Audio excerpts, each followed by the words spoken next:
இடைவேளைக்கு முன் தங்கம் குறித்து மிக முக்கியமான தகவல், விவசாயிகளுக்கு மிக முக்கியமான அறிவிப்பு உள்ளிட்டவையெல்லாம் பார்த்தோம். நாம் தற்போது மிக முக்கியமான மற்றொரு செய்தி, அன்றாடம் நம்மில் பலரின் வாழ்க்கையிலே தாக்கத்தை ஏற்படுத்தக்கூடிய ஒரு செய்தியை பார்க்க இருக்கிறோம். ஒரு பிரேக்கிங் செய்தி.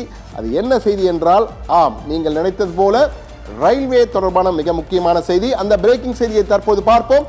200 புதிய வந்தே பாரத் ரயில்கள் வரப்போகின்றன. வருகிறது 200 வந்தே பாரத் ரயில்கள், புதிய ரயில்கள்.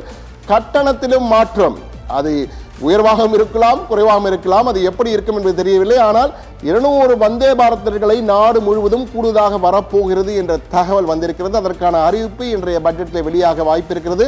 டிக்கெட் கட்டணத்திலும் மாற்றம் கொண்டு வர திட்டம் வைத்திருக்கிறார்கள்.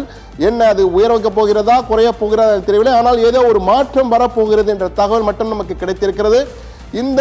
இதிலே மிக முக்கியமாக தமிழகத்திற்கு 5 புதிய ரயில்கள் அறிமுகம் செய்ய முடிவு. தமிழகத்திலே எலெக்ஷன் வரப்போகிறது, தேர்தல் வரப்போவதால் தமிழகத்தின் மீது பாசம் அதிகமாவதற்கான வாய்ப்புகள் நிச்சயமாக அதிகம் இருக்கிறது. அதுவும் நிர்மலா சீதாராமன் தமிழர் என்பதால் நிச்சயமாக அவர் அதிக ரயிலை கொடுப்பார் என்று பார்த்தால் 5 ரயில்கள், குறைந்தபட்சம் 5 ரயில்கள் வருவதற்கு வாய்ப்பு இருக்கிறது. 5 முக்கியமான ரயில்கள். தமிழகத்திலே புதிய ரயில் பாதைகளை அறிமுகம் செய்யும். புதிய ரயில் பாதை குறித்து புதிய ஆய்வுகள் நடத்துவார்கள். அந்த ஆய்வுகளுக்கு நிதி ஒதுக்கவும் வாய்ப்பு இருக்கிற பட்ஜெட்டில் என்ற எதிர்பார்ப்பு.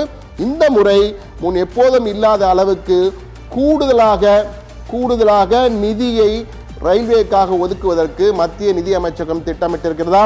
அதற்கான அறிவிப்பு இன்றைய பட்ஜெட்டில் வர வாய்ப்பு இருக்கிறது என்ற தகவல் நமக்கு வந்திருக்கிறது.